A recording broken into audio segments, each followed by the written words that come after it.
Good morning dear students. आज के इस वीडियो लेक्चर में बेसिकली हम लोग डिस्कस करने जा रहे हैं अबाउट द राइबोसोम्स या फिर जिसे अपन रिबोसोम्स भी कहते हैं।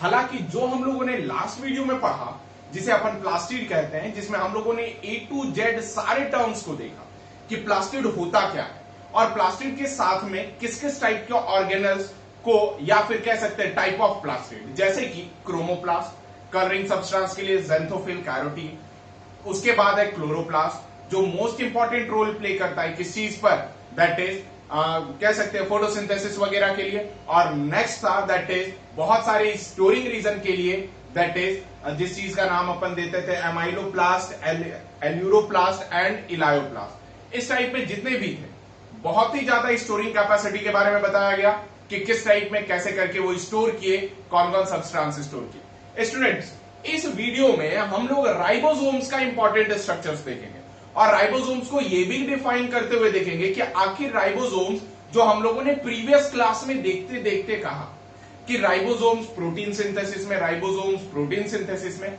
आज वो मौका आ चुका है जिसमें हम लोग पढ़ने जा रहे हैं कि आखिर राइबोसोम किस टाइप में प्रोटीन की सिंथेसिस करता है और राइबोसोम्स के कितने सब यूनिट होते हैं। सो डियर स्टूडेंट्स, अब स्टार्ट करते हैं राइबोसोम्स। राइबोसोम्स बेसिकली जो फर्स्ट ऑब्जर्व किया गया था by the help of George Palade in 1953। कब? 1953 में जॉर्ज पायलट ने फर्स्ट टाइम रिबोसोम्स को ऑब्जर्व किया। उसके बिहाफ पर इन्होंने ये देखा कि राइबोसोम्स एक्चुअल में ए मेम्ब्रेनस स्ट्रक्चर है, यानी इसके ऊपर आउटर कवरिंग पर कोई भी मेम्ब्रेन प्रेजेंट नहीं है। और ये किस टाइप का स्ट्रक्चर है? तो ग्रेन्युलर स्ट्रक्चर है, छोटे छोटे ग्रेन्यूल्स प्रेजेंट होते हैं। ग्रेन्यूल्स का मतलब होता है पार्टिकल, कण। नेक्स्ट, जब ये देखा गया तब इन्होंने ये बताया कि राइबोसोम्स मोस्टली जो है वो आरएनए और प्रोटीन का बना हुआ होता है। किसका किसका बना हुआ होता है? आरएनए और प्रोटीन का बना हुआ होता है। यही कारण से जो आरएनए और प्रोटीन का बना हुआ होता है तो बॉडी के लिए पूरा बिल्डअप प्रोटीन है, यानी सेल्स को चलाने के लिए इंपॉर्टेंट रोल प्ले करने के लिए प्रोटीन है। सो क्या होगा, यही कारण से इसका नाम आगे चल करके क्या कह दिया गया?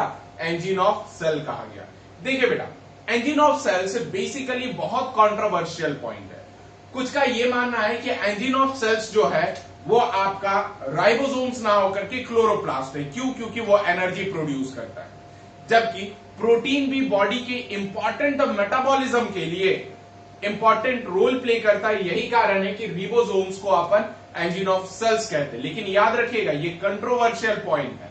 नेक्स्ट स्टूडेंट्स, अब क्या है कि कुछ एक्सेप्शंस है रिबोसोम्स का, जैसे राइबोसोम्स आरबीसी में प्रेजेंट नहीं होता है। ऑलरेडी मैंने आपको बताया था कि आरबीसी बेसिकली क्या रहता है? इन्यूक्लिएटेड होता है। इन्यूक्लिएटेड का मतलब इसमें न्यूक्लियस क्या हो गया? एब्सेंट हो गया। जब इसमें न्यूक्लियस एब्सेंट हो गया तो क्या हुआ?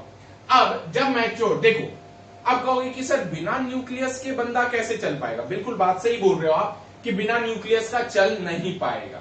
सो स्टूडेंट, उस समय क्या होगा कि इन्यूक्लिएटेड का कॉन्सेप्ट किस टाइप में एक्ट करेगा जरा समझिएगा। अब बात ये रहा कि जब आरबीसी था, जब डेवलप हो रहा था तो उसके पास क्या प्रेजेंट था? न्यूक्लियस प्रेजेंट था। लेकिन उसके बाद ये क्या हो गया? जब मैच्योर हो गया तो न्यूक्लियस रिमूव हो गया। कारण आरबीसी में हमारा O2 कैरिंग कैपेसिटी को बढ़ाना होता है। सो अगर न्यूक्लियस रहेगा तो आरबीसी का सरफेस एरिया घट जाएगा ऑक्सीजन कैरी करने के लिए। सो यही कारण है कि नेचर जब मैच्योर हुआ आरबीसी तब उसे इन्यूक्लिएट बना दिया। यही कारण है कि जब न्यूक्लियस नहीं रहेगा तो कोई बड़े बड़े ऑर्गेनल्स भी उसके पास प्रेजेंट नहीं रहेंगे और यही कारण से इसकी जो लाइफ होती है वो तकरीबन 120 दिन की होती है। कितने दिन की होती है? 120 दिन की होती है। नेक्स्ट, अब क्या होता है कि कुछ स्मॉलेस्ट ऑर्गेनल्स में भी रिबोसोम्स क्या होते हैं? एब्सेंट होते हैं। Plus organelles with in organelles, मतलब ये कहा जाता है कि ये ऑर्गेनल्स के अंदर ऑर्गेनल्स है। मान लो जैसे कि देखो आप, अगर कोई एक सेल है, ठीक है, ये क्या रह गया? सेल हो गया। सेल के अंदर रिबोसोम्स भी है, देखिए जरा, क्लियर? अब मान लो ये क्लोरोप्लास्ट ही ले लेते हैं अपन, जो लास्ट क्लास में पढ़े थे। अब ये ऐसा है, ठीक है। अब जरा इसमें देखो आप, अब कल ही क्लास में अपन डिस्कस किए थे कि इसके पास भी क्या होता है, इसके पास भी रिबोसोम्स प्रेजेंट होता है। तो सो देखो, ऑर्गेनल्स है, विद इन ऑर्गेनल्स, मतलब सेल के अंदर ऑर्गेनल है, उसके अंदर भी ऑर्गेनल है, दैट इज रिबोसोम्स। तो यही कारण से इसका नाम क्या बना, ऑर्गेनल्स विद इन ऑर्गेनल्स पड़ा। नेक्स्ट, अब क्या है कि प्रोटीन फैक्ट्री जो है वो कौन है, आपका रिबोसोम्स है। कारण ये रिबोसोम्स प्रोटीन सिंथेसिस में कोडिंग करने में हेल्प करता है स्टूडेंट्स। अब जब टाइप्स देखेंगे किसका, रिबोसोम का टाइप, रिबोसोम्स के टाइप को जरा गौर से समझिएगा। क्यों, क्योंकि अब हमें दो चीज पढ़ना है, एक यूकारियोटिक पढ़ना है, दूसरा प्रोकारियोटिक पढ़ना है। तो यहां पर जब अपन टाइप्स देखेंगे तो टाइप्स में सबसे पहला क्या आ गया, यूकारियोटिक आ गया, और दूसरा क्या आ गया, प्रोकारियोटिक आ गया। पहले हम लोग डिस्कस करेंगे यूकारियोटिक के बारे में। क्यों, क्योंकि ये जो यूकारियोटिक है ये क्या है, एडवांस न्यूक्लियस वाला है, और अपन कह सकते हैं मोस्ट अपग्रेडेड जो सेल्स है वो यूकारियोटिक है। अब ये रहा, यूकारियोटिक में भी दो टाइप के चीज होंगे। पहला, एक उसके साइटोप्लाज्म के अंदर होगा जिसे अपन कोष रस कहते हैं, और दूसरा ऑर्गेनल्स का होगा। ऑर्गेनल्स जिस चीज को अपन सिंपली क्या कंसिडर करते हैं कि उसके अंदर छोटे छोटे ऑर्गेनल्स वगैरह प्रेजेंट होंगे। तो अब रहा बात साइटोप्लाज्मिक और ऑर्गेनल्स के बारे में। जैसे साइटोप्लाज्मिक में जो भी राइबोसोम्स, यानी सेल के अंदर जो साइटोप्लाज्म पे जो ये रिबोसोम्स है, ये कैसा होगा, ये एटीएस राइबोसोम होगा। लेकिन अब क्या है कि अगर किसी ऑर्गेनल के अंदर, यानी सेल के ऑर्गेनल के अंदर राइबोसोम्स प्रेजेंट होगा तो वो कैसा होगा, वो 70s रिबोसोम्स होगा। ध्यान रखना। अब क्या है कि क्यों जरूरत पड़ा दोनों जगह। अब जब सेल वर्क कर रहा था तो सेल को क्या है कि मेटाबॉलिकली ज्यादा एक्टिव होना पड़ता है, तब जाकर के वो दूसरे ऑर्गेनल का पालन पोषण कर लेगा। सो यही कारण से जो बाहर वाले साइटोप्लाज्मिक रिबोसोम्स होते हैं उनकी वैल्यू क्या होती है, ज्यादा होती है। जबकि कोई भी ऑर्गेनल्स जो होता है, जैसे कि यहां पर क्लोरोप्लास्ट के बारे में, वो सिर्फ अपना क्लोरोप्लास्ट का ही स्ट्रक्चर मेंटेन करेगा। यानी अब जब ये क्लोरोप्लास्ट का स्ट्रक्चर मेंटेन कर रहा है तो इसे प्रोटीन सिर्फ क्लोरोप्लास्ट के लिए चाहिए, ना कि पूरे सेल के लिए चाहिए। तो यही कारण है कि जब इसकी रिक्वायरमेंट कम रहती है तो ऑर्गेनल्स कैसा होता है, 70s होता है। अब स्टूडेंट फर्दर कि जो एटीएस रिबोसोम्स होते हैं, ये एटीएस रिबोसोम्स के दो सब यूनिट होते हैं जिसे अपन 60s प्लस 40s कहते हैं। न्यूमेरिकल डेटा के साथ नहीं होता है, बल्कि ये जो होता है ये सेडिमेंटेशन कोएफिशिएंट के रेस्पेक्ट में होता है। जबकि ऑर्गेनल्स रिबोसोम 70s होते हैं जिसकी दो सब यूनिट होती है, that is 50s plus 30s होती है। नेक्स्ट स्टूडेंट, ऑर्गेनल्स जो होते हैं वो प्रोकारियोटिक में एब्सेंट होते हैं, जिसमें साइटोप्लाज्मिक में कितने होते हैं, 70s रिबोसोम्स प्रेजेंट होते हैं। नेक्स्ट स्टूडेंट, अब बात करते हैं कि इस जगह पर इन दोनों रिबोसोम्स के सब यूनिट को कोई ना कोई आयन तो होल्ड करके रखा होगा।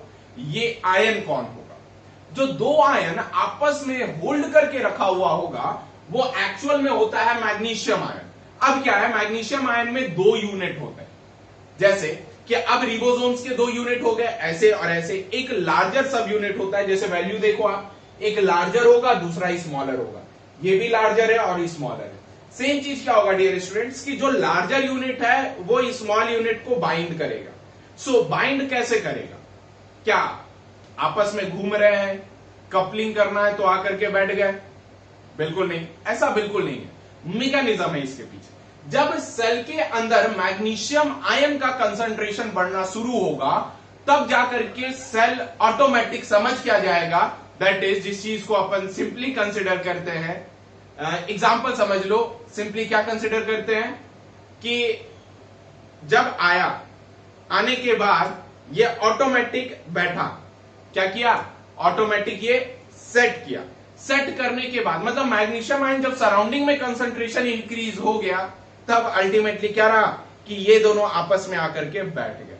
जब आपस में आकर के बैठ गए तब अल्टीमेटली क्या करेगा, प्रोटीन सिंथेसिस का रोल टेक प्लेस करेगा। सो यही कारण है जिसे अपन कहते हैं आयन, मैग्नीशियम आयन रिक्वायर करता है दोनों सब यूनिट को जोड़ने के लिए, वो प्रोटीन का सिंथेसिस कर सके। नाउ स्टूडेंट्स, अब मैग्नीशियम बेसिकली क्या करता है, मैग्नीशियम एक्चुअल में देखा जाए ये क्या करता है, फॉर्म करता है आयनिक बॉन्ड। यानी आप केमिस्ट्री में जब पढ़ोगे तो एक टाइप का बॉन्ड होता है जो दो आयंस के बीच में ही बनता है, उसे आयनिक बॉन्ड कहते हैं। जैसे कि with phosphate group of RNA, यानी आरएनए के अंदर एक फॉस्फेट ग्रुप्स होते हैं, उसके अंदर जनरली क्या करता है, ये आयनिक बॉन्ड का फॉर्मेशन करता है। अब जब ये आयनिक बॉन्ड का फॉर्मेशन कर गया, मतलब कि अब मान लो ये था आपका क्या, एमआरएनए। जब ये एमआरएनए रहा यानी मैसेंजर आरएनए, आरएनए के भी तीन टाइप होते हैं, एक होता है एमआरएनए, दूसरा होता है आरआरएनए और तीसरा होता है एमआरएनए। ठीक है, फिर से बोल दे रहा हूं, एमआरएनए, टीआरएनए, आरआरएनए। अगर भूल जाओ तो आज के डेट में जब लॉकडाउन हुआ था तो घर में ढेर सारी जलेबियां, जिनकी स्टेटस देखो सब जलेबियां समोसे बनाते रह रहे थे। अब बेसिकली क्या है, उसी टाइप में जो गुलाब जामुन बनाने की एक कंपनी है जिसका नाम एमटीआर है, जो आईटीसी अप्रूव्ड है, उसमें याद रखिएगा MTR type of RNA. Clear है। नेक्स्ट देखें, अब जब इसमें दो सब यूनिट था तो पहले ही बताया था, एक लार्जर सब यूनिट था और दूसरा क्या था, स्मॉलर सब यूनिट था। अब जरा देखो, ये आपस में आकर के बैठ गए। जब आपस में आकर के बैठ गए तब इसी टर्म को अपन क्या कहेंगे, पॉलीजोम कहेंगे बेटा। क्या कहेंगे इसे, पॉलीजोम कहेंगे। अब पॉलीजोम बन गया तब ये एमआरएनए का कोडिंग स्टार्ट हो जाएगा। जब ये एमआरएनए की कोडिंग स्टार्ट हो जाएगी तब इसके बाद जो निकलेगा वो क्या निकलेगा, प्रोटीन निकलेगा। होप आपको ये पूरा लाइन क्लियर होगा। और मैग्नीशियम आयन का कंसंट्रेशन बढ़ने के बाद क्या होता है ये भी आप अच्छे तरीके से समझ पाओगे। नेक्स्ट स्टूडेंट, मैग्नीशियम आयन का जो मिनिमम कंसंट्रेशन रिक्वायर होता है तब जाकर के दोनों ही स्ट्रक्चर फॉर्म कर पाता है, वो होता है तकरीबन 0.001 मोलर सॉल्यूशन। नेक्स्ट, अब जितने में भी देखे बताया था एस, यहां पे जो एस है 80s 70s, उसमें जो एस है, एस का नाम है दैट इज सेवेडबर्ग यूनिट। सेवेडबर्ग एक साइंटिस्ट का नाम था जिन्होंने एक्चुअल में सेडिमेंटेशन कोएफिशिएंट दिए थे। मतलब अब क्या है कि दो पार्टिकल को जब आप ले लोगे और उसे बहुत स्पीड में रोटेट करवाओगे एक चैम्बर्ड में, तब क्या होगा कि जो हैवी पार्टिकल होंगे वो नीचे बैठ जाएंगे और लाइट पार्टिकल ऊपर रह जाएंगे। तो उसी चीज को अपन क्या कहते हैं, सेडिमेंटेशन कोएफिशिएंट कहते हैं, जो एक्चुअल में डेंसिटी और वेट के रेशियो के साथ चलता है। अब स्टूडेंट जरा समझना कि केमिकल कंपोजिशन क्या है। केमिकल कंपोजिशन अगर देखा जाए तो सबसे पहला क्या है, दैट इज 70s। 70s में क्या होता है, 60% आरआरएनए होता है और 40% क्या होता है, प्रोटीन होता है। क्लियर है, 60% क्या होता है, आरआरएनए होता है और 40% प्रोटीन होता है। नेक्स्ट, 80s में तकरीबन 40% आरआरएनए होता है, दैट इज राइबोसोमल आरआरएनए, मतलब राइबोसोमल आरएनए। इसके बाद 60% क्या होता है स्टूडेंट्स, प्रोटीन होता है। नेक्स्ट जो 60s होता है, इसमें जो राइबोसोमल आरएनए जो होता है वो 28S टाइप, 5.8S टाइप और 5S टाइप होते हैं।